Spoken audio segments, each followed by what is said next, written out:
โลกนะมันไม่เคยหยุดความวุ่นวายนะตั้งแต่ระดับอินเตอร์พวกยุ่งในบ้านเมืองไม่เคยสงบหรอกแต่ไหนแต่ไรมาปัญหาเป็นของประจำโลกในตอนนี้ก็มีเรื่องขัดแย้งกันทั่วๆไปเป็นเรื่องธรรมดาการเมืองก็มีปัญหาทะเลาะกันข้าราชการก็มีปัญหาครูก็มีปัญหาตำรวจก็มีพระก็มีเป็นเรื่องธรรมดานี่เวลาเราได้ยินข่าวรักษาใจของเราไว้ให้ดีแล้วเราจะมีไบแอสเกิดขึ้นอย่างเราเทคไซด์เราฝ่ายนี้มีเรื่องของอีกฝ่ายหนึ่งเราไม่ชอบอะไรเงี้ยเรื่องเราชอบคนนี้คนนี้เสียหายเราไม่ชอบข่าวอย่างนี้ใจเราก็เพิ่มขึ้นก็เพิ่มลงตลอดเวลาอันนั้นมันเรื่องธรรมดาของโลกมันไม่เคยหยุดนิ่งไม่เคยสงบจริงยังมีพระไปฉันข้าวไปสวดพระพุทธเจริญพุทธมนต์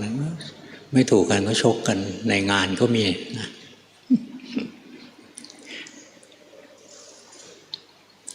เราไม่ต้องไปหวั่นไหวกับข่าวเมื่อก่อนนะหลวงพ่อทำงานยังอยู่กับการข่าวเห็นข่าวแต่ละวันนะวุ่นวายกระทบเข้ามาถึงจิตใจเราก็หัดภาวนาของเราสังเกตใจเราถ้าใจเรายังกระเพื่อมบั่นไหวอยู่ก็แสดงว่าเรายังไม่ดีพอเราไม่ได้ไป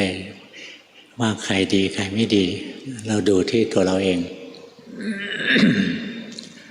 ถ้าเราดีพอนะใจเราก็จะไม่กระเพื่อมบั่นไหวไม่ว่าอะไรเกิดขึ้นงั้นธรรมะนะจะคุ้มครอง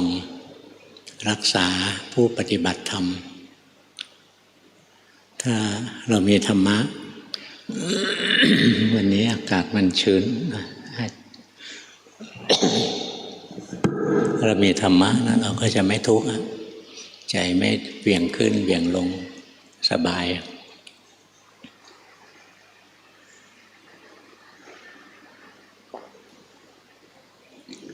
เวลามีข่าวคนทำไม่ดีเราเกลียดเราก็เป็นคนไม่ดีด้วยเวลาเห็นใครเขาทำดีเรายินดีกับเขาด้วยมีเรียกมุทิตาอย่างนี้เราก็ดีเห็นเขาดีแล้วเราไม่ชอบนี่เราก็จิตเราก็เป็นอกุศลเราเห็นคนดีๆเราก็ไปแกล้งเขาไปอะไรเงี้ยจิตเราก็เศร้าหมองกรรมตามทันยิ่งไปแกล้งเอาคนดีเขานะกรรมให้ผลได้ว่าเวลาเราเห็นคนทำอะไรไม่ดีอย่าไปเกลียดมันเราไม่มีหน้าที่ไปตัดสินใครเดี๋ยวกรรมตัดสินเองแต่กรรมมันไม่ใช่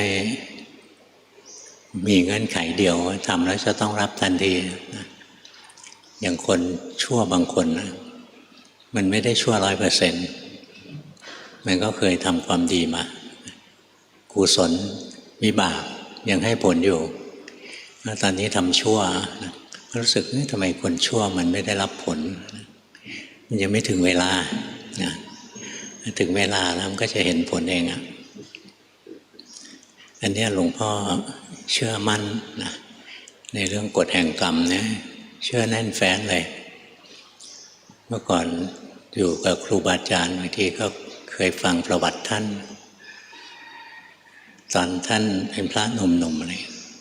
คนก็แกล้งท่านก็มี บางองค์โดนแกล้งหนักนะอย่างหลวงปู่สามใครเคยได้ยินชื่อไหม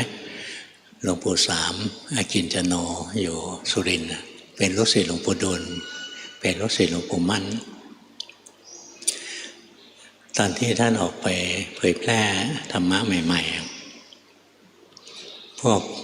เจ้าถิ่นไม่ชอบกลัวว่าพระปฏิบัติดีปฏิบัติชอบมาอยู่ตรงนี้นะแล้วก็จะแย่งลาภสักการะไปคนจะหันไปนับถือเลิกนับถือตัวเองพยายามแกล้งท่านต่างๆนานาถึงขนาดนะมีครั้งหนึ่งกลางคืนนะท่านนั่งสมาธิอยู่ในกุฏิจิตท่านรวมลงไปไม่รู้โลกภายนอกนะเช้าขึ้นมาจิตถอยออกจากสมาธิแล้วท่านพบว่าตัวเองทำไมนอนกลิ้งอยู่นี่คือเขาบุกเข้าไปนะก็เอาอะไรทุบตีท่านนะหัวท่านแตกเลยแล้วพังกุฏิ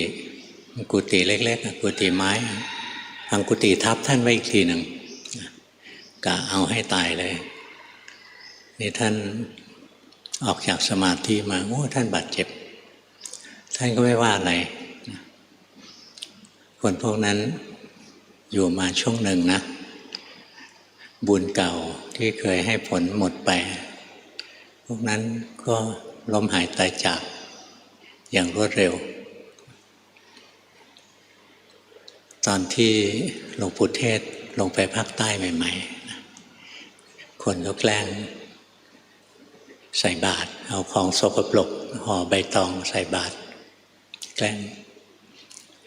กลับมาถึงวัดท่านก็บอกลูกศิษย์ให้ใบตองของเจ้านี่เอาออกซะแล้วก็ฉันข้าวปกติพวกนั้นไม่เจริญนะสุดท้ายก็ลำบากเพราะจริงๆเราไม่ต้องไปเกลียดใครนะเห็นเขาทำไม่ดีไปโกรธไปเกลียดเขาจิตของเราเศร้าหมองให้เรามีธรรมะของเราไว้ก็แล้วกันใครชั่วก็ช่างเขาเราอย่าชั่วก็พอแล้วถือหลักอันนี้ไว้ครูบาอาจารย์นะผจญปัญหาอย่างนี้แทบทุกองค์จะต้องผ่านบทพิสูจน์ของมารต้องลองหลวงพ่อก็เคยเจอนะเมื่อประมาณ10 กว่าปีก่อนนะอยู่ๆก็นัดกันโจมตีหลวงพ่อนะทั้งพระทั้งโยมอะไรนะสุดท้ายก็ไม่เห็นว่าใครมันจะได้ดิบได้ดีติดคุกก็มีเสียชื่อเสียงยับเยินไปก็มีอะไรนะแต่ละคนกรรมเป็นของตนแท้ๆเลยเราไม่ต้องทำอะไรนะเราก็ทำทานรักษาศีลภาวนาของเราไปงั้นถ้าเราเชื่อเรื่องกรรมเราก็ไม่ต้องไปโกรธไปเกลียดใครนี่เรื่องกรรมมันเป็นเรื่องเข้าใจยากคนที่จะเข้าใจเรื่องกรรมแจ่มแจ้งนะมีแต่พระพุทธเจ้านะมันเป็นเรื่องอาจินไตยชนิดหนึ่งอาจินไตยมีหลายอย่างนะอย่างเรื่องปัญญาตรัสรู้ของพระพุทธเจ้าเป็นเรื่องอาจินไตยคือเรื่องที่เกินคิดเกินคาดเกินที่จะคำนึงถึงเรื่องกรรมนะเรื่องความสามารถของคนที่เขาได้ฌานต่างๆอะไรเงี้ยอันนี้ก็เป็นอาจินไตยอย่างหนึ่งเพราะฉะนั้นเราไม่รู้เราไม่เห็นด้วยตัวเองนะกรรมมันทำงานยังไงมันให้ผลยังไงตำรารุ่นหลังก็พยายามจะอธิบายนะแต่มันอธิบายไม่ได้จริงอย่างอธิบายกรรมนะมี3 กลุ่มใหญ่ๆแต่ละกลุ่มมี4 หัวข้อรวมแล้วกรรม12 ชนิดไปดู Google เอาอันหนึ่งเขาแบ่งกรรมด้วยการให้ผลว่าจะให้ผลเวลาไหนกรรมบางอย่างให้ผลทันทีกรรมบางอย่างให้ผลในชาติต่อไปชาติต่อไปนะบางอย่างเนี่ยให้ผลยาวนานกว่านั้นอีกหลายๆชาติถึงจะให้ผลกรรมบางอย่างให้ผลเสร็จแล้วก็ไม่ให้ผลต่อไปเนี่ยแบ่งออกมาบางทีก็แบ่งตามหน้าที่ของกรรมทำให้เราเกิดมาเป็นคนอย่างนี้แหละ ดีหรือเลวอะไรก็ไม่เป็นไรแล้วนะถ้าเกิดมาด้วยกำลังของกรรมกรรมดีให้ผลมาก็เกิดมาดีกรรมไม่ดีให้ผลมาก็เกิดมาไม่ดีนะนี่เป็นกรรมชนิดที่หนึ่งทำให้เราได้อัตภาพได้ปรากฏอะไรประสบการณ์อย่างเนี้ยกรรมไม่ดีให้ผลมาหรือกรรมดีให้ผลมาเรียกชนกกรรมชนกกรรมนะแล้วก็มันจะมีกรรมบางอย่างสนับสนุนชนกกรรมให้มีกำลังแรงขึ้นอย่างเราเกิดมาไม่ดียากจนนะเราก็มีกรรมสนับสนุนให้จนมากขึ้นอย่างชอบเล่นการพนันอะไรเงี้ยขี้เกียจทำมาหากินเนี่ยนี่ก็เป็นว่าเป็นกรรมอย่างหนึ่งเราทำความดีมาแล้วมีกรรมสนับสนุนความดีของเราเนี่ยเราก็ยิ่งดียิ่งขึ้นไปอีกอย่างพวกเรานะก็ต้องถือว่ามีชนกกรรมที่ดีเราเกิดมาไม่บ้าใบ้บอดหนวกเป็นบุคคลสมบูรณ์เรามีศรัทธาในพระพุทธศาสนาเราขวนขวายที่จะฟังธรรมตอนที่เราเกิดมาเรามี พื้นฐานจิตใจดีมาเนี่ยสนใจใฝ่รู้ที่จะปฏิบัตินะแล้วเราก็มีสิ่งที่เกื้อกูลคือเราลงมือศึกษาลงมือปฏิบัติ มันก็จะทำให้กำลังของกรรมดีของเรานะเข้มแข็งขึ้นอีกกรรมอีกชนิดหนึ่งนะมันเป็นตัวทำลายชนกกรรมอย่างเรามีกรรมชั่วเกิดมายากจนนะแล้วเราขวนขวายทำมาหากินนะรู้จักคบคนรู้จักดำรงชีวิตพอควรแก่ฐานะ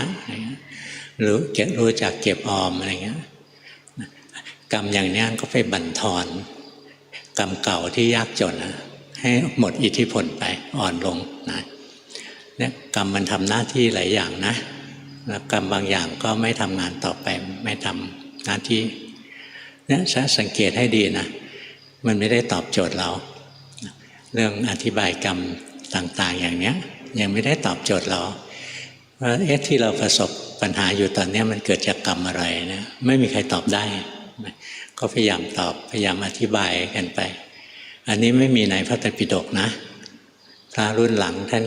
พยายามจะมาอธิบายเรื่องกรรมไว้หรือกรรมตัวไหนมีกำลังแรงที่จะให้ผลนะอย่างพวกอนันตริยกรรมนะมีกำลังแรงถ้าเราทำอนันตริยกรรมเราจะต้องได้รับผลอย่างรวดเร็วที่สุดเลยนะ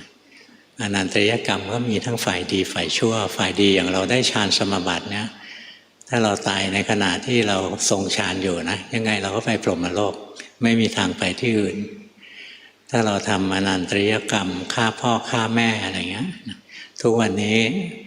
ไปทำร้ายพระพุทธเจ้าไม่ได้แล้วเราเป็นฆราวาสเราทำให้สงฆ์แตกแยกไม่ได้อย่างมากก็แค่ยุให้สงฆ์แตกแยกคนที่จะทำให้สงฆ์แตกแยกได้ก็คือสงฆ์ด้วยกันนะเพราะฉะนั้นอย่างเราเป็นฆราวาสเนี่ยโอกาสที่เราทำอนันตริยกรรมได้ก็มีแค่เรื่องฆ่าพ่อฆ่าแม่ถ้าพ่อแม่เราตายไปหมดแล้วเราไม่มีโอกาสทำอนันตริยกรรมฝ่ายชั่วนะแต่อนันตริยกรรมฝ่ายดีเรายังทำได้ฝึกเข้าสมาธิเข้าฌานอะไรต่ออะไรเนี่ยเวลาที่กรรมจะให้ผลนะตัวครุกรรมตัวอนันตริยกรรมอะไรเนี่ยจะให้ผลก่อนนะมันมีลำดับของการให้ผลกรรมเล็กกรรมน้อยก็กรรมที่มีเจตนานิดๆหน่อยๆครึ่งกลางๆอะไรนะอันนั้นต้องไม่มีกรรมที่หนักกว่าเอามาให้ผลนะเนี่ยถ้าฟังไปฟังมานะก็ยังไม่รู้ว่าที่เราประสบปัญหาอยู่ทุกวันนี้มันเป็นเพราะกรรมอะไรงั้นมันเป็นเรื่องของพระพุทธเจ้าที่จะรู้นะคนอื่นไม่รู้ได้แต่มโนเอาคาดเอานะทุกวันนี้ก็มีเยอะนะชอบบอกว่าคนนี้มีกรรมอันนี้ให้ไปแก้อย่างนี้อะไรเงี้ยศาสนาพุทธไม่มีการแก้กรรมนะมีแต่ว่ามีกรรมขึ้นมาแล้วก็ทำความดีให้ยิ่งขึ้นไปเพื่อบั่นทอนอิทธิพลของกรรมชั่วทำได้แค่นั้นแหละงั้นเรื่องกรรมเมื่อเราไม่รู้แจ้งเห็นจริงนะแขวนมันไว้ก่อนในความเป็นจริงแล้วเรื่องของกรรมมันก็คือเรื่องของเหตุกับผลนั่นเองถ้า ถ้าเราทำเหตุอย่างนี้ผลมันก็เป็นอย่างนี้ทำเหตุอีกอย่างหนึ่งผลก็เป็นอีกอย่างหนึ่งนะมันเป็นเรื่องของเหตุกับผลธรรมะของพระพุทธเจ้าเนี่ยนะเต็มไปด้วยเรื่องเหตุกับผลทั้งนั้นแหละไม่มีอะไรเลื่อนลอยพิสูจน์ไม่ได้นะเป็นคำสอนของท่านนะจะเป็นเรื่องของเหตุกับผลถ้าเรามีตัณหามีความอยากเกิดขึ้นนะผลคือความทุกข์จะต้องเกิดขึ้น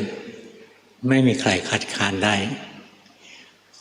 อย่างเวลาความอยากเกิดขึ้นนะบางคนบอกว่าไม่เห็นทุกข์เลยนะเราก็พยายามดิ้นรนเพื่อจะให้สมอยากพอสมอยากแล้วมีความสุขสินะนี่พยายามค้านพระพุทธเจ้านะถ้าเราภาวนาเราจะเห็นนะทันทีที่ใจเราอยากนะใจเราดิ้นทันทีเลยนะเพราะฉะนั้นความอยากเกิดขึ้นเมื่อไหร่นะจิตก็สร้างภพทันทีเลยตัณหาเป็นผู้สร้างภพก็คือความดิ้นรนปรุงแต่งของจิตแล้วทันทีที่เกิดความดิ้นรนปรุงแต่งของจิตความทุกข์ก็เกิดขึ้นทันทีเลยนะเนี่ยมันไม่มีใครคัดค้านได้นะมันเป็นสัจธรรมอย่างเนี้ยเพราะฉะนั้นถ้าเราทำเหตุคือตัณหาผลก็คือความทุกข์ถ้าเราเจริญมรรคมีองค์8ย่อลงมาคือศีลสมาธิปัญญาผลของเราก็คือความพ้นทุกข์ความดับทุกข์มี2ระดับนะขั้นต้นพ้นทุกข์ขั้นสุดท้ายดับทุกข์อะไรเรียกว่าทุกข์ขันธ์5เรียกว่าทุกข์พอบรรลุพระอรหันต์เนี่ยเราพ้นทุกข์แล้วเพราะว่าจิตมันพ้นจากขันธ์5ก็อยู่ไปจนถึงวาระที่ตายขันธ์5แตกดับอันนั้นดับทุกข์แล้วนะเนี่ยถ้าเราทำเหตุคือศีลสมาธิปัญญาหรืออริยมรรคมีองค์8นะสิ่งที่เราได้คือความพ้นทุกข์ความดับทุกข์นะอันนี้ก็ไม่มีใครกล้าเถียงได้นะเพราะว่ามันเป็นสัจธรรมงั้นถ้าเราสังเกตให้ดีเราไม่รู้เรื่องกฎแห่งกรรมว่าชัดเจนว่ากรรมอันนี้จะให้ผลเมื่อไหร่อะไรเงี้ยเราไม่รู้แล้วเราก็ค่อยสังเกตตัวเองเอาให้เห็นนะว่าเพราะมีเหตุถึงมีผลเราทำเหตุอย่างนี้มีผลอย่างนี้ทำเหตุอย่างนั้นมีผลอย่างนั้นเราสังเกตที่ตัวเองแล้วต่อไปเราจะเชื่อกฎแห่งกรรมอย่างแท้จริงอย่างเวลาเราโกรธใครสักคนหนึ่งขึ้นมาตรงที่เราโกรธเนี่ยเป็นมโนกรรมนะเราโกรธมาถามว่ามีผลไหมใจเราโกรธใจเราเป็นอกุศลทำกรรมคือมโนกรรมนะมันมีผลนะใจที่โกรธนะไม่มีความสุขในขณะนั้นทันทีเลยนะเนี่ยผลมันเกิดในทันทีเลยไม่มีช่องว่างเลยนะเพราะฉะนั้นทันทีที่จิตของเราทำมโนกรรมฝ่ายชั่วจิตเราโกรธขึ้นมานะคิดไปเรื่องคิดร้ายกับคนอื่นอะไรเนี้ยจิตใจในขณะนั้นได้รับอกุศลทันทีนะคือจิตใจไม่มีความสุขนะเนี่ยถ้าเราหลวงพ่อเป็นคนขี้โมโหนะเมื่อก่อนเนี้ยจิตมันจะหงุดหงิดง่ายแล้วเราสังเกตนะเฮ้ยโมโหทีไรหงุดหงิดทีไรนะคนแรกที่ทุกข์คือตัวเราเองนะเราเห็นถ้าเราทำกรรมชั่วนะคือเราคิดไปด้วยอำนาจของโทสะเราก็ได้รับวิบากคือจิตใจเราไม่มีความสุขเศร้าหมองนะเวลาที่เราเกิดราคะรุนแรงนะเวลามีราคะนะเห็นไหมพอสนองราคะไปแล้วเนี่ยถามว่าจิตเราเป็นไงอาจจะรู้สึกสบายอกสบายใจแต่จิตขณะนั้นป้อแป้นะจิตในขณะนั้นไม่มีกำลังที่จะตั้งมั่นเด่นดวงขึ้นมาเลย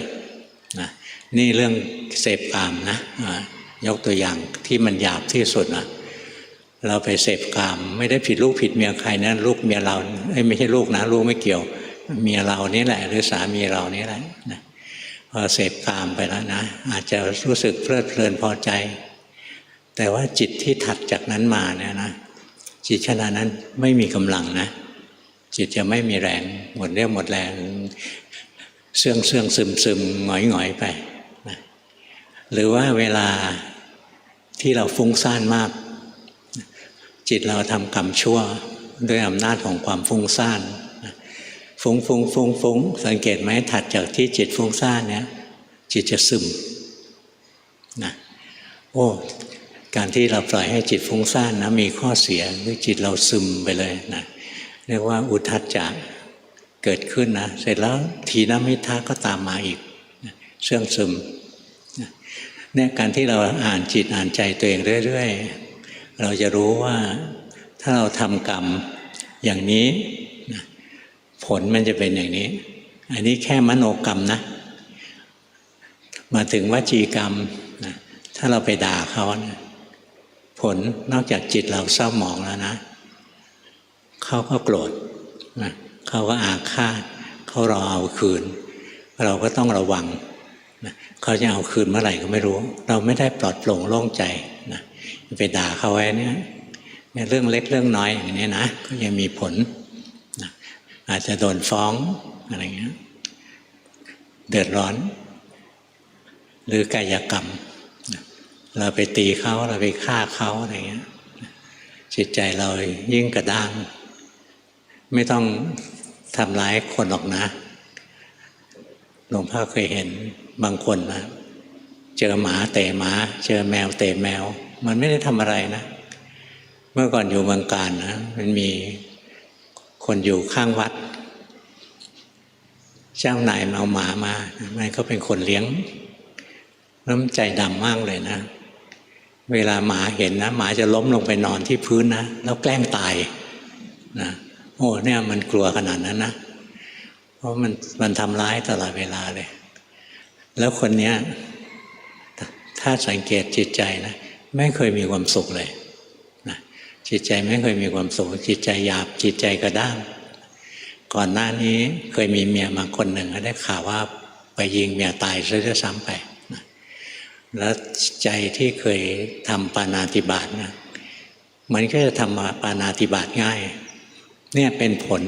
ของกรรมชั่วของเราเองที่เห็นได้นะเวลาเราทำความชั่วอะไรขึ้นมานะครั้งแรกอาจจะฝืนใจทำต่อมาก็ทำง่ายขึ้นง่ายขึ้นง่ายขึ้น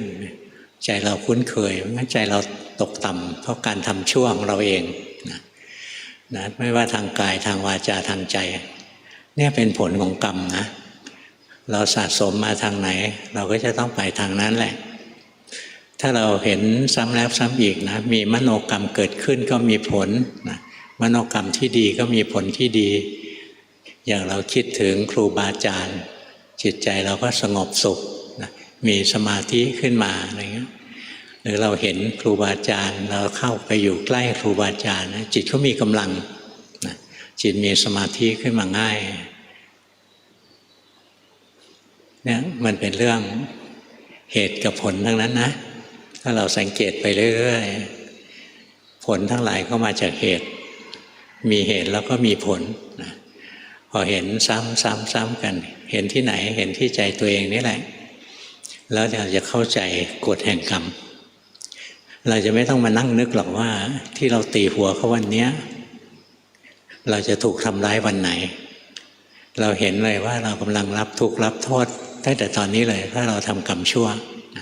เราตกนรกเดี๋ยวนี้เลยไม่ต้องรอที่ไหนหรอกนะเพราะงั้นเราจะต้องไม่ต้องกังวลว่าอนาคตเราจะต้องไปรับอะไรเงี้ยถ้าต้องรับมันก็ต้องรับมันหนีไม่ได้นะเพียงแต่ว่าทำกรรมดีให้มากๆไว้นะกรรมดีมันจะให้ผลแรงขึ้นแรงขึ้นยิ่งถ้าเราได้มรรคได้ผลนะเราจะปิดอบายได้เด็ดขาดถ้าเราสามารถแยกรูปนามได้แล้วเห็นว่ารูปนามแต่ละตัวไม่ใช่ตัวเรานะเกิดแล้วก็ดับไปเกิดแล้วก็ดับไปนะตรงนี้ยังไม่ได้เกิดอริยมรรคเลยนะในตำราบอกว่าปิดอบายได้ชาติหนึ่งสมมติตอนเราจะตายเราป่วยหนักเนี้ยนะเราก็เห็นร่างกายมันป่วยร่างกายมันนอนอยู่ความเจ็บปวดเป็นอีกสิ่งหนึ่งที่มาอยู่ในร่างกายก็ความเจ็บปวดนี้เราไล่มันก็ไม่ได้นะห้ามมันก็ไม่ได้นะเนี่ยยังเชื่อด้วยการคิดนะอย่างเนี้ย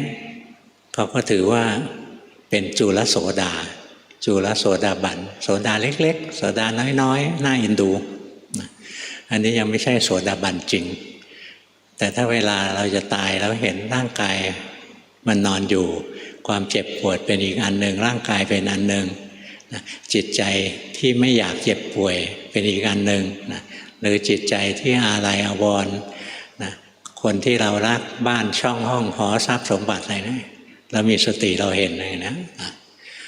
เราเห็นนะโอ้เราก็เตือนตัวเองโอ้สมบัติพัสถานครอบครัวลูกเมียเราตอนนี้เป็นของเราอีกประเดี๋ยวหนึ่งก็ไม่ใช่ของเราแล้วนะโดยเฉพาะอย่างทรัพย์สินนะเดี๋ยวก็ไม่ใช่ของเราแล้วนะเนี่ยสอนตัวเองได้นะว่ามันเป็นไตรลักษณ์อะไรๆก็เป็นไตรลักษณ์สอนตัวเองไปอย่างเงี้ย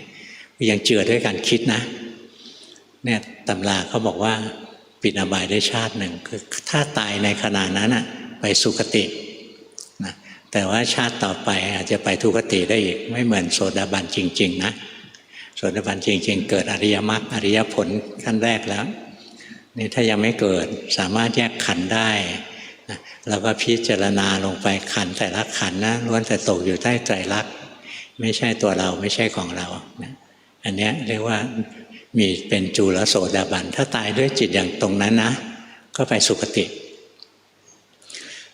เพราะฉะนั้นเราต้องพยายามฝึกจิตของเราเองนะจิตเป็นธรรมชาติที่ว่องไวรักษายากเที่ยวไปรวดเร็วแต่ถึงรักษายาก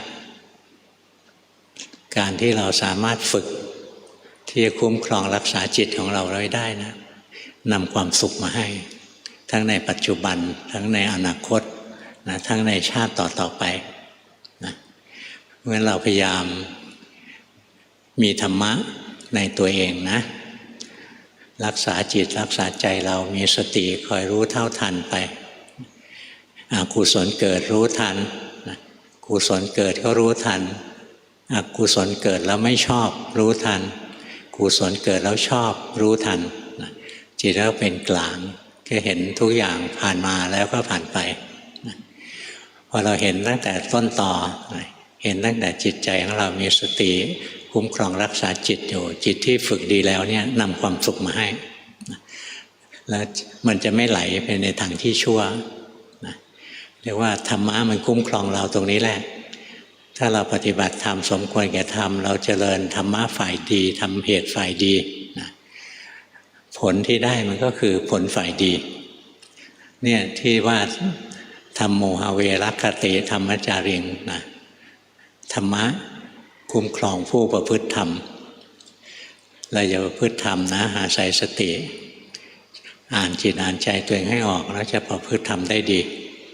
อย่างถ้าเราอ่านใจตัวเองไม่ออกมันก็ได้ประพฤติได้กระพร่องกระแพร่งอย่างถ้าเราบางคนอ่านใจตัวเองไม่ออกดูจิตไม่เป็นโกรธกำลังจะชกเขากำลังจะทำร้ายเขากำลังเนี่ยเงื้อมือแล้วจะตบเขาแล้วเนี่ยจะต่อยเขาแล้วเนี่ยเราถือศีลนะเราไม่ทำนะแต่ขณะนั้นมโนกรรมมันทำไปแล้วนะเพียงแต่กายกรรมมันยังไม่ได้ลงมือปฏิบัติมีผลเอานะเคยมีข้อถกเถียงอันหนึ่งว่าระหว่างกายกรรมวจีกรรมมโนกรรมเนี่ยตัวไหนมีโทษร้ายแรงที่สุดนักปราชญ์นอกศาสนาพุทธคนหนึ่งเขามาโต้กับพระพุทธเจ้าเขาตั้งประเด็นเนี้ยแล้วเขาก็บอกว่ากายกรรมมีผลมากที่สุดแต่เขาใช้คำว่ากายทันการทำความผิดทางกายเนี่ยมีผลมากอย่างเราคิดให้คนตายเนี่ยนะกฎหมายยังไม่เอาผิดเราลงมือทำให้เขาตายเนี่ยกฎหมายเอาผิดแล้วเนี่ยเขาบอกว่ากายทันหรือกายกรรมเนี่ยมีผลรุนแรงที่สุดวจีกรรมไปด่าเขาเห็นไหมถูกปรับถูกฟ้องหมิ่นประมาทอะไรเงี้ยผลน้อยกว่าไม่ถึงขนาดไปติดคุกติดตารางมโนกรรมไม่มีใครรู้ไม่มีใครเห็นไม่ผิดไม่มีผลอะไรพระพุทธเจ้าบอกไม่ใช่หรอกในความเห็นของท่านนะมโนกรรมเนี่ยมีผลมากที่สุดวจีกรรมกายกรรมมันเกิดได้ก็อาศัยมโนกรรมนะมันสำเร็จได้ด้วยจิตของเราเนี่ยจิตมันทำกรรมไปก่อนนะแล้วมันถึงได้ไปทำกรรมชั่วทางกายทางวาจาได้ถ้าจิตไม่ชั่วมันจะทำชั่วทางกายทางวาจาได้ยังไง งั้นตัวที่ชี้ขาดจริงๆคือจิตนะจิตของเราเองเพราะฉะนั้นการที่เราคุ้มครองรักษาจิตจิตเราก็ร่มเย็นเป็นสุขเพราะจิตมันเป็นกุศลมันเป็นบุญนะเนี่ยมีสติรักษาจิตไว้นะแล้วเราก็จะมีความสุขเนี่ยธรรมะจะรักษาเราตรงนี้แหละงั้นเวลากระทบข่าวสารอะไรที่ไม่ชอบใจนะเกลียดนักการเมืองคนนี้มันควรจะติดคุกมันก็ไม่ติดอะไรสมมตินะเกลียดพระองค์นี้อยากให้ปาราชิกทำไมไม่ปาราชิกสักทีอย่างเงี้ยนะเนี่ยให้ดูที่ใจของเราใจเราเป็นกุศลหรือเป็นอกุศลนะดูให้ดีนะถ้าใจเราเป็นกุศลจริงไม่ไปยุ่งกับคนอื่นหรอกแค่ยุ่งกับใจของเราคนเดียวก็แย่แล้วเหนื่อยเต็มทีแล้วเราจะไปวุ่นวายอะไรกับจิตใจของคนอื่นช่วยไม่ได้หรอกทางใครทางมันแต่กรรมทั้งหลายมีผลนะมีผลถ้าเราอยู่ไปนานๆเราจะรู้จะเห็นเทวทัตนะกว่าที่กรรมชั่วจะให้ผลเต็มที่นะอยู่มาจนอายุเยอะนะอยู่มาจนแก่นะก่อกรรมทำชั่วตั้งแต่ต้นพุทธกาลนะกว่ากรรมชั่วจะให้ผลรุนแรงถูกธรณีสูบนะช่วงปลายพุทธกาลแล้วทำไมกรรมชั่วของเทวทัตให้ผลช้าจังเทวทัตเขาก็มีกรรมดีของเขาเหมือนกันอย่างเขาพ้นอเวจีนะเราก็จะเวียนว่ายตายเกิดอีกนานแสนนานนะแล้ววันหนึ่งนะเขาจะได้เป็นพระปัจเจกพุทธเจ้าสูงกว่าพระโมคคัลลาสารีบุตรอีกนะพระปัจเจกพุทธเจ้าเพราะจริงๆคนแต่ละคนนะมันไม่ได้ทำชั่ว100%ทุกคนนะก็ได้ทำทั้งกรรมดีและกรรมชั่วงั้นเราอย่าไปสงสัยเลยคนชั่วนี้ทำไมมันยั่งยืนนักนะมันก็เคยทำดีมาเหมือนกันนะงั้นใจก็อย่าไปเกลียดเขานะถึงไงเขาก็ต้องรับผลนะ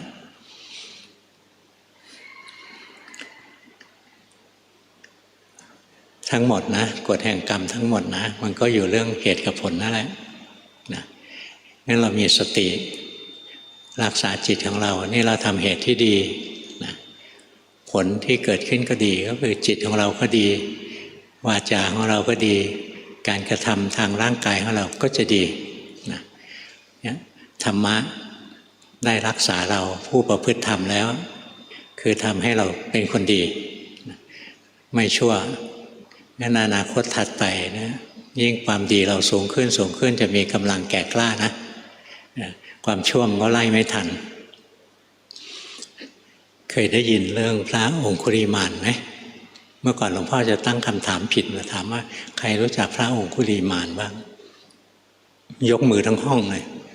บอกหลวงพ่อยังไม่รู้จักเลยนะเกิดทันกันหรือเปล่าก็ไม่รู้นะหรือเกิดในยุคเดียวกันแต่อยู่กันคนละเมืองนี้ก็ไม่รู้จักอ่ะเราก็อ่านประวัตินะพระองคุลิมานนะ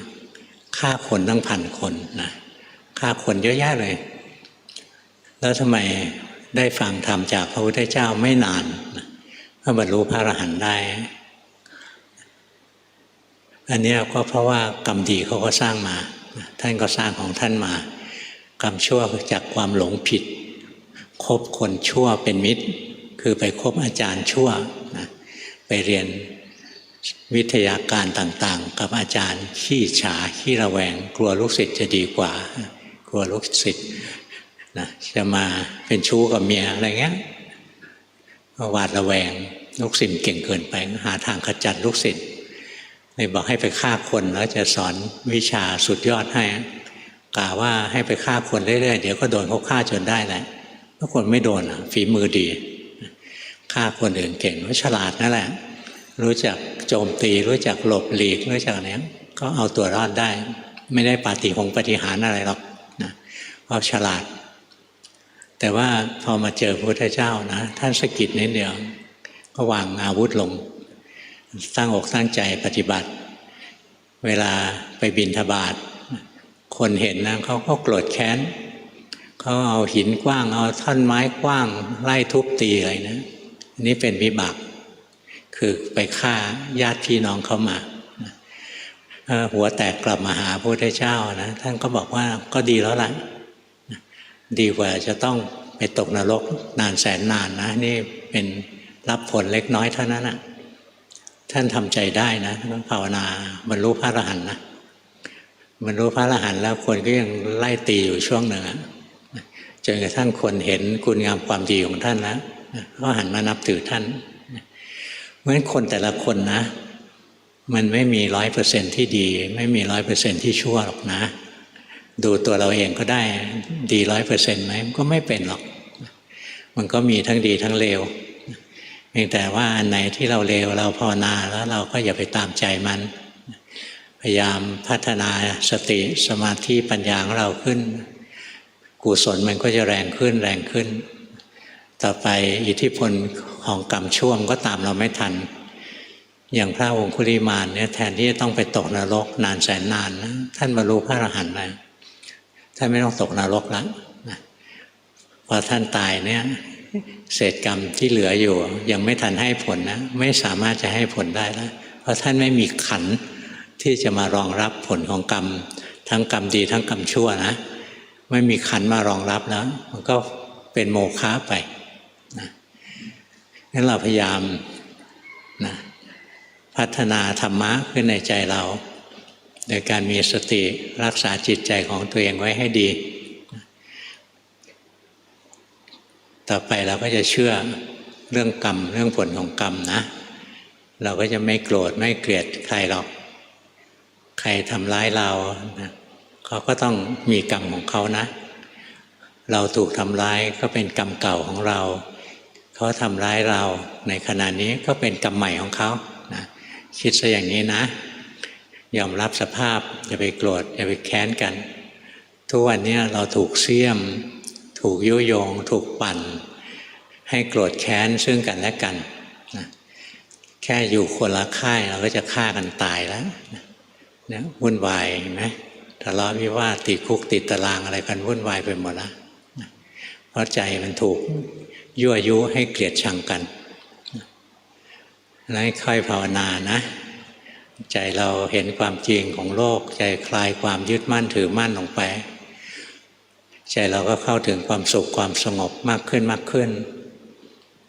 เรายึดมั่นถือมั่นอะไรบ้างนะถ้าเป็นพระพุทธเจ้าสอนพระนั้นก็จะพูดเรื่องกามุปาทานความยึดในกามนะทิฏฐุปาทานความยึดในทิฏฐินะอะไรอัตวาทุปาทานความยึด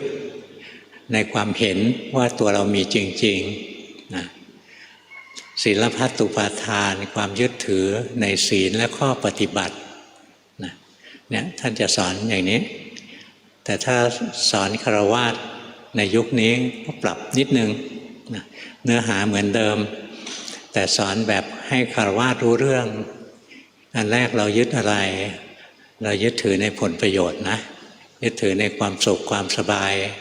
นะยึดถือในผลประโยชน์นะเรายึดถืออะไรยึดถือในทิฏฐิก็คือยึดถือในความคิดความเห็นของเรานะยึดถือในลัทธิในอุดมการณ์คนและอุดมการณ์ก็ต้องฆ่ากันอยู่ด้วยกันไม่ได้นะอย่างข้อแรกก็ผลประโยชน์ขัดกันก็อยู่ด้วยกันไม่ได้นะเพราะเรายึดถือนะวาทะอัตวาทุปาทานเนี่ยเรารู้สึกไหมเรามีอยู่แล้วเราเอาตัวเราเนี่ยเป็นศูนย์กลางของโลกของจักรวาลนะทุกคนจะเป็นอย่างนั้นนะเราอย่าเอาตัวเองเป็นศูนย์กลางของจักรวาลนะตัดสินคนอื่นด้วยตัวเรานะคนนี้ผิดคนนี้ผิดอย่างบางทีก็เมื่อก่อนก็มีนะที่เป็นข่าวนะออกไปจับพระศึกไปจับหลวงปู่แสงศึกอะไรต่ออะไรเนี่ยนะอันนี้ไปตัดสินแล้วไม่ได้มีหน้าที่ตัดสินนะแต่เห็นพระไม่ดีนะก็ต้องไปแจ้งนะพระผิดกฎหมายก็แจ้งความพระผิดพระธรรมวินัยไปบอกสำนักพุทธนะถ้าสำนักพุทธไม่ทำงานก็มีระบบมันก็ไปฟ้องศาลปกครองศาลอะไรเนี่ยถ้าทำอย่างนี้ก็ทำถูกนะแต่ถ้าเราไปตัดสินคนอื่นเอาตัวเองเป็นตัวตั้งแล้วคนอื่นผิดนะอันนี้ก็เรียกว่าเรายึดถือเอาตัวเองเป็นตัวตั้งนะตัวยึดถืออีกอย่างนะคือยึดถือ อะไรอ่ะระเบียบแบบแผนวิธีดำรงชีวิตของเรานะการดำรงชีวิตที่ดีที่สุดก็ต้องแบบของเรานี่แหละอย่างของคนอื่นไม่ดีหรอกอะไรเงี้ยยึดถืออย่างนี้นะเนี่ยสิ่งที่ชาวโลกเรายึดถือก็4อย่างนี้แหละก็เหมือนที่พระยึดถือแต่ท่านพูดเป็นภาษาบาลีฟังยากอันแรกเลยเราก็ยึดถือผลประโยชน์ยึดถือความสุขนะอันหนึ่งเรายึดถือความคิดความเห็นลัทธิอุดมการณ์อีกอันหนึ่งเรายึดถือเอาตัวเองเป็นตัวตั้งเป็นศูนย์กลางของโลกของจักรวาลอีกอันหนึ่งเราก็ยึดถือสิ่งที่เราคุ้นเคยเราเคยทำอย่างนี้อันนี้ดีอย่างอื่นไม่ดีนะเราตัดสินคนอื่นทำไม่เหมือนเราเนี่ยไม่ดียกตัวอย่างง่ายๆนะอย่างกินหมากสมัยโบราณเนี่ยการกินหมากเนี่ยนะไม่ใช่เรื่องเสียหายนะเวลาคนมาเยี่ยมที่บ้านเนี่ยนอกจากต้องเอาน้ำให้กินยังต้องเอาหมากให้กินด้วยยกเช่นหมากให้เขามันเป็นเครื่องต้อนรับนะเป็นเครื่องต้อนรับพอมาถึงวันนี้กินหมากไม่ดีนะแล้วเราเห็นคนกินหมากเราก็ตำหนิติเตียนนะเนี่ยเราเห็นว่าไม่วิถีชีวิตนี้ไม่เหมือนเราแล้วอย่างนี้ไม่ดีนะเพราะฉะนั้นถ้าเราเข้าใจว่าใจเรานะมันชอบไปวุ่นวายไปยึดถือสภาวะ4อย่างเนี้ยนะมันจะค่อยๆ คลายออกยึดน้อยลงก็ทุกข์น้อยลงยึดมากก็ทุกข์มากก็ไม่มีอะไรหรอกนะก็กฎแห่งกรรมนั่นแหละนะวันนี้เทศน์ฟังเท่านี้ก็พอแล้วนะวันนี้วันอาทิตย์เทศเบาๆหน่อยก็แล้วกันเทศหนักๆมาหลายเดือนแล้วนะแต่ที่จริงเรื่องนี้หนักนะอะไรจะหนักเท่ากรรมนะเบอร์ 1ทำในรูปแบบทุกวันครั้งหนึ่งขณะขับรถเกิดความทุกข์ใจไม่สบายใจขึ้นแล้วระลึกได้ว่าจิตต่างหากที่ทุกข์ไม่ใช่เราทุกข์เกิดความรู้สึกเบิกบานและโล่งใจขึ้นมาทันทีและเคยรู้สึกถึงสภาวะจิตเปลี่ยนความรู้สึกได้อย่างชัดเจนแต่เวลาหลงคิดยังมีเราอยู่ชีวิตนี้จะไม่ทิ้งการภาวนาเดินมาถูกทางไหมครับ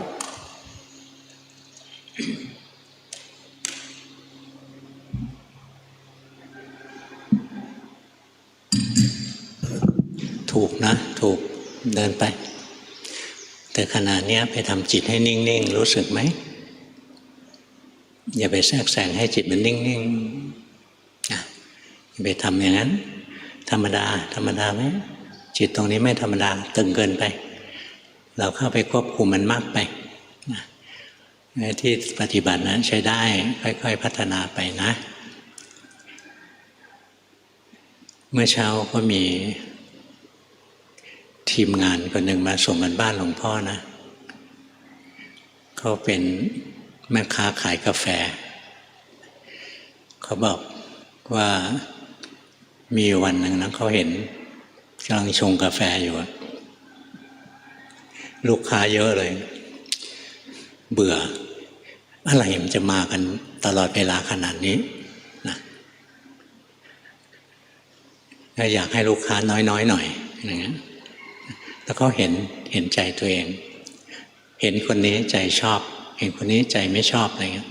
ว่าทำไมมันเห็นได้เองไม่ได้เจตนาจะเห็นบอกเนี่ยอะไรคือผลของการที่เราหัดเจริญสติแล้วทำอย่างที่หลวงพ่อสอนนั่นแหละแล้วถึงจุดหนึ่งนะสติมันทำงานได้เองพอใจมันชอบคนนี้ขึ้นมามันเห็นเลยใจเกลียดคนนี้มันเห็นเลยลูกค้าเยอะอยากจะพักเหนื่อยเต็มทีแล้วหงุดหงิดนะมาไม่รู้จักจบจากสิ้นก็เห็นเองนะเขาบอกเขาไม่ได้จงใจจะเห็นนะ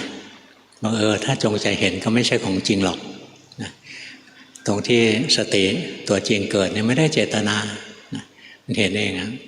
แต่ว่าอยู่ๆมันเห็นไหมมันไม่เห็นหรอกถ้าอยู่ๆมันเห็นได้เองนะทั้งคนในโลกนี้บรรลุมรรคผลไปหมดแล้วก็ต้องฝึกเอานะวิธีฝึกก็คือรักษาศีลไว้ทุกวันทำในรูปแบบคอยรู้ทันทำกรรมฐานไปจิตหนีไปแล้วรู้จิตไปเพ่งแล้วรู้อะไรเนี้ยฝึกเรื่อยๆแล้วต่อไปในชีวิตประจำวันเนี้ย ตาหูจมูกลิ้นกายใจกระทบอารมณ์แล้วเกิดความเปลี่ยนแปลงที่จิตสติรู้เองไม่ได้เจตนานะอย่างนี้ถึงจะใช้ได้ของเบอร์หนึ่งก็ดีนะที่เห็นที่รู้อะไรก็ถูกหรอกตัวที่ผิดอยู่นะคือไอ้ตัวจิตของเราเนี่ยเราไปตรึงมันให้นิ่งเกินไปนะต้องเคลื่อนไหวเปลี่ยนแปลงได้นะในขันธ์ห้าเนี่ยอย่าไปสงวนรักษา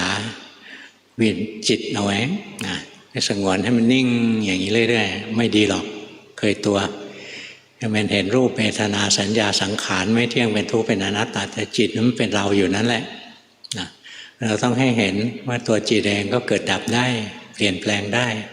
เดี๋ยวก็เป็นผู้รู้เดี๋ยวก็เป็นผู้คิดเดี๋ยวก็เป็นผู้รู้เดี๋ยวก็เป็นผู้เพ่งอะไรเงี้ยหัดไปอย่าไปตรึงจิตให้นิ่งนะของเบอร์หนึ่งเบอร์สองรู้สึกตัวเองเหมือนคนปฏิบัติไม่เป็นชอบคิดว่าเป็นเพราะไม่ได้เรียนหนังสือจึงไม่รู้เรื่องแต่ก็พยายามอยู่กับลมหายใจขอหลวงพ่อเมตตาชี้แนวทางปฏิบัติที่เหมาะสมด้วยค่ะเห็นร่างกายหายใจนะเห็นร่างกายหายใจไปเรื่อยๆสงบก็ช่างไม่สงบก็ช่างไม่ต้องคาดไม่ต้องหวังอะไรทั้งสิ้นแค่เห็นร่างกายหายใจไปเรื่อยๆด้วยใจธรรมดาธรรมดาใช้ใจธรรมดานะเห็นร่างกายหายใจไปการเรียนหนังสือไม่ได้ช่วยให้ปฏิบัติดีกว่าคนไม่ได้เรียนหนังสือนะครูบาอาจารย์แต่เดิมไม่ค่อยได้เรียนหนังสือหรอกนะเป็นชาวไร่ชาวนาตอนเด็กก็เลี้ยงวัวเลี้ยงควายต่อมาก็ไปไถนานะไปเกี่ยวข้าวอะไรเงี้ยท่านก็ไม่ได้เล่าได้เรียนอะไรมากมายแต่ว่าท่านเห็นทุกข์เห็นโทษของโลกเห็นว่าชีวิตเนี่ยไม่มีสาระแก่นสารอะไรท่านเรียนรู้ความจริงนะจากของจริงไม่ได้เรียนจากตำรานะก็เลยเห็นทุกข์โลกนี้ไม่มีอะไรนอกจากทุกข์นะโลกนี้ภาระทางโลกไม่มีวันสิ้นสุดปีนี้ทำนาปีหน้าก็ทำนาปีโน้นก็ทำนาอะไรเนี่ยชีวิตหาสาระแก่นสารอะไรไม่ได้นะท่านเห็นอย่างนี้นะท่านก็ภาวนาได้ดิบได้ดีเป็นครูบาอาจารย์ให้พวกเรากราบไหว้หลวงพ่อเรียนหนังสือก็ไม่น้อยหรอกนะแต่หลวงพ่อยังเคยเล่าให้พระด้วยกันฟังนะหลวงพ่อนะเรียนหนังสือก็เยอะหน้าที่การงานก็ดีอะไรนะแต่หลวงพ่อไปกราบ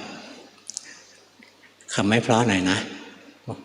คนที่หลวงพ่อกราบตีนนะเป็นชาวบ้านครูบาอาจารย์ชาวบ้านทั้งนั้นนะที่หลวงพ่อไปกราบไปไหว้ท่านเต็มไม้เต็มมือนะพวกความรู้เยอะๆเราก็ไหว้ตามมารยาทนะตั้งแต่เป็นโยมนะแต่คนที่เรากราบเต็มไม้เต็มมือคือท่านที่เรียนรู้จากชีวิตจริงไม่ได้เรียนจากตำราเพราะฉะนั้นการที่เราไม่ได้เรียนหนังสือไม่ใช่เรื่องเสียหายเราเรียนจากความจริงในใจของเราเราเห็นจิตใจของเรามันไม่เที่ยงนะเดี๋ยวก็สุขเดี๋ยวก็ทุกข์เดี๋ยวก็ดีเดี๋ยวก็ร้ายเรียนรู้มันไปเรื่อยๆนะตอนไหนที่อ่านมันไม่ออกก็มานั่งหายใจไปหายใจเข้าพุทหายใจออกโทนะใจเราสงบมีเรี่ยวมีแรงเราค่อยๆสังเกตไปเดี๋ยวร่างกายก็เคลื่อนไหวเดี๋ยวจิตใจก็ทำงานนะอย่างนี้เราก็จะพ้นทุกข์ได้เบอร์สาม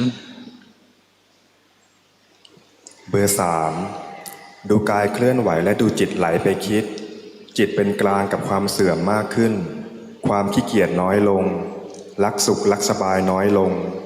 เห็นธรรมดาของทุกข์ได้มากขึ้นยอมรับสภาวะต่างๆได้ดีขึ้นดิ้นรนน้อยลงเห็นการเทียบเขาเทียบเราทำให้เกิดความทุกข์เป็นปฏิปักษ์กับโลกน้อยลงยังติดการดูสื่อตั้งใจว่าจะลดเวลาในการเสพสื่อเพื่อเพิ่มเวลาในการภาวนาขอคำแนะนำค่ะ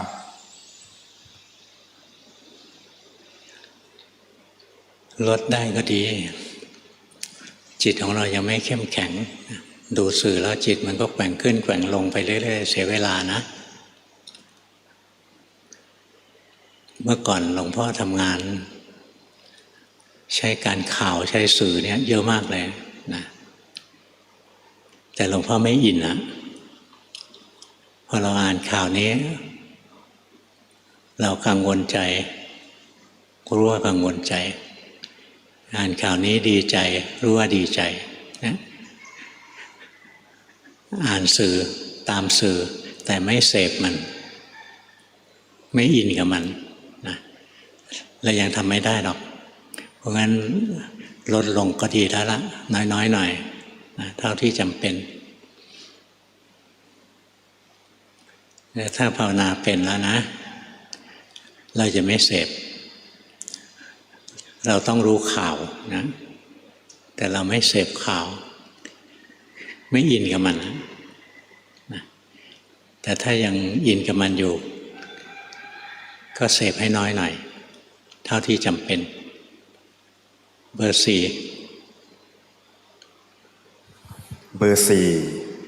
เคยบังคับตัวเองมากรู้สึกเบาลงแต่ยังเหลืออยู่แล้วแต่กำลังสมาธิสติยังไม่ไวพอเห็นความอยากทะยานขึ้นไปตึงที่หัวคิ้วด้านขวารู้ทันตอนที่ตึงแล้วถ้าตึงมากร่างกายส่วนอื่นจะตึงด้วยพอไปรู้ที่ตึงก็จะเบาลงบางครั้งไม่หายก็รู้ที่ไม่ชอบถ้าตึงมากจะใช้สมถะช่วยแก้ขอหลวงปู่ให้การบ้านเพิ่มเติมค่ะทำไปนะทำถูกแล้วล่ะเราก็จะค่อยเก่งขึ้นแหละหัดแรกๆมันก็เหนื่อยอย่างนี้แหละมันก็เป็นทุกคนแหละถ้ามันชำนิชำนาญขึ้นอย่างภาวนาทีแรกมันก็ตึงทุกคนนะทีแรกก็ตึงจนร่างกายตึงไปด้วยบาดเจ็บไปเลยบางทีนี่เราค่อยๆภาวนาไปเราจะรู้นะที่มันตึงขึ้นมานะเพราะเราจงใจมากไปเราเพ่งที่เราจงใจเพราะเราอยากดีเราอยากความอยากมันอยู่เบื้องหลังนะเราค่อยภาวนาสุดท้ายก็เห็นต้นต่อของมันเราก็ภาวนาโดยที่ไม่ต้องมีความอยากนำนะภาวนาเพื่อจะเรียนรู้กายเรียนรู้ใจตามเส้นทางที่พระพุทธเจ้าสอนนะวางใจว่าเราเดินตามที่พระพุทธเจ้าสอนไม่ใช่ตามที่เราอยากนะใจมันสบายรู้สึกไปสบายแต่ไม่ระเหยของพวกเรานะยุคตอนนี้นะถ้าขืนสบายแล้วมันจะระเหยเลยนะมันจะขี้เกียจมันจะเพลิดเพลินเลยงั้นตอนนี้ตึงไว้ดีแล้วล่ะแต่อย่าตึงจนกระทั่งเส้นเลือดในสมองพิการไปนะดีไปทำอีกเบอร์ห้าเปลี่ยนไปเยอะนะจิตใจเปลี่ยนแปลงไปเยอะเลยเบอร์ห้าเดินจงกรมเช้าเย็นระหว่างวันดูร่างกายเคลื่อนไหวและจิตที่หลงไปคิดเห็นความหงุดหงิดไม่ได้ดั่งใจขอคำแนะนำค่ะไม่ได้ดั่งใจก็เพราะอยากนะรู้ทันตรงนี้นะก็ละความอยากแล้วภาวนาไปเบอร์หก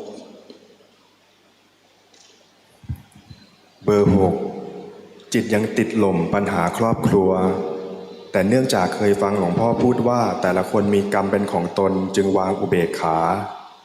รู้สึกปฏิบัติได้ดีขึ้นแต่ยังกังวลว่าเราอุเบกขาเร็วไปไหมปัจจุบันเห็นจิตคิดฟุ้งซ่านไหลไปได้บ่อยขึ้นเพ่งน้อยลงมีฉันทะในการภาวนามากขึ้นเนื่องจากรู้สึกว่าความทุกข์น้อยลงเป็นลำดับกราบขอหลวงพ่อเมตตาสั่งสอนค่ะก็ดีแล้วนะภาวนามก็เป็นอย่างนี้แหละอย่างเรื่องในบ้านเรื่องครอบครัวเรื่องลูกเรื่องสามีเรื่องอะไรอย่างเงี้ยนะเรื่องทำมาหากินอะไรเงี้ยเป็นชาวโลกปัญหาพวกนี้มันไม่จบหรอกเราก็พยายามช่วยเหลือพยายามแก้ไขอะไรอย่างลูกนะสมมตินะลูกโยมเป็นไงไม่รู้ไม่เคยเห็นหลายบ้านพ่อแม่กำหนดเส้นทางให้ลูกเดินกำหนดนะจะต้องเป็นหมอให้ได้นะอะไรเงี้ยจะต้องเป็นนักธุรกิจเหมือนพ่อนะอะไรเงี้ยทำทุกอย่างนะฟอร์สลูกตลอดเวลาเนี่ยคิดว่าเราบงการชีวิตคนอื่นได้ลูกมันอาจจะยอมแต่มันไม่มีความสุขอ่ะเราต้องการอะไรแน่เราต้องการ สนองความต้องการของเราเอง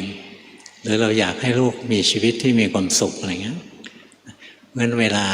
มีปัญหาในบ้านเราก็สังเกตเอาเราอยากให้ทุกอย่างคลี่คลาย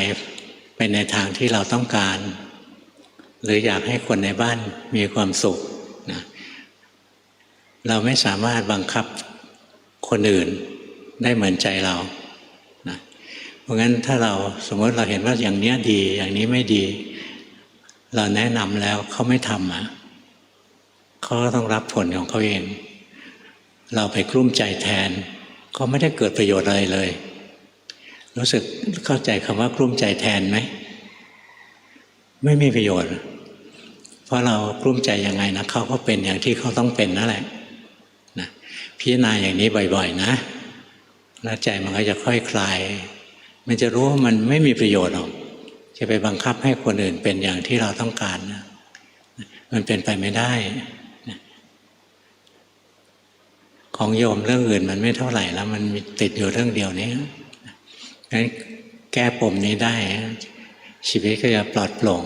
สบายแล้วเบอร์ 7เบอร์ 7เป็นคนฟุ้งซ่านไม่ค่อยฉลาดชีวิตประจำวันอยู่กับพุทโธนับ1 ถึง 20ไม่ค่อยทุกข์ใจอะไรทำไปเรื่อยๆทุกวันทุกข์ใจตอนส่งการบ้าน เริ่มอ่านใจตัวเองได้ระหว่างวันรู้สึกร่างกายเป็นส่วนใหญ่เห็นรู้เห็นคิดสลับกันตั้งใจมีสติเก็บกุศลทุกวันทำวัดสวดมนต์ตลอดไม่ได้คาดหวังอะไรจะตั้งใจทำหน้าที่และตั้งใจทำการบ้านที่หลวงปู่ให้ค่ะมันก็ยังหวังอยู่นะให้รู้ทันไปเรื่อยๆนะที่ฝึกอยู่ใช้ได้ดีมันก็ดีขึ้นเรื่อยๆแหละการปฏิบัติมันเหมือนกินข้าวคำแรกมันยังไม่อิ่มหรอกกินไปเรื่อยๆเดี๋ยวมันก็อิ่มนะภาวนาทีแรกก็ยังได้ไม่เต็มที่ค่อยฝึกทุกวันทุกวันเดี๋ยวมันก็ดีเองแหละดีที่ทำอยู่ไปทำต่อนะเบอร์ 8เบอร์ 8ในรูปแบบสวดมนต์ทำอานาปานสติและขยับมือในช่วงต้นจากนั้นรู้สึกที่ลมหายใจอย่างเดียวในชีวิตประจำวันเห็นความคิดเห็นความรู้สึกโกรธโลภกราบเรียนถามหลวงพ่อว่าเปลี่ยนเป็นรู้ลมหายใจอย่างเดียวได้ไหมครับลองรู้ลมหายใจอย่างเดียวสิลองทำ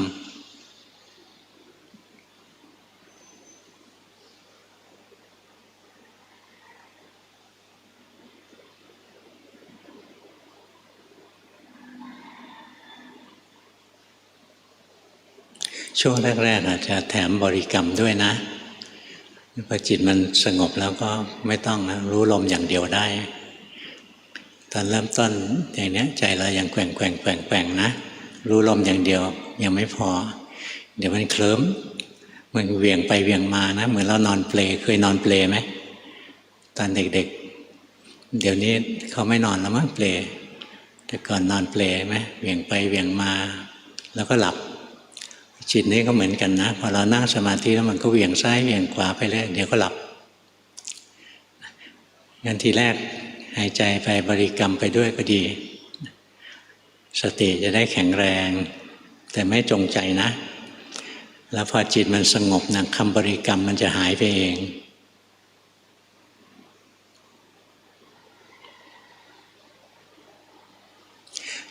ลดความจงใจลงนิดนึงจงใจแรงไปหายใจเข้าพุทหายใจออกโทด้วยใจธรรมดาไม่หวังผลอะไรทั้งสิ้นต้องอย่างนั้นนะเดี๋ยวจิตจะได้มีกำลังแล้วต่อไปอะไรเกิดขึ้นในร่างกายก็รู้อะไรเกิดขึ้นในจิตก็คอยรู้เอานะวันนี้เทศให้ฟังเท่านี้นะ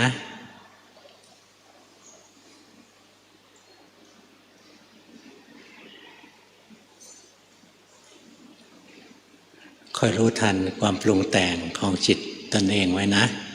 รู้เรื่อยๆปรุงดีก็รู้ปรุงชั่วก็รู้อย่างที่มันเป็น ไม่ต้องแทรกแซงไม่ต้องแก้ไขแล้วเราต้องมีเครื่องอยู่ให้จิตอยู่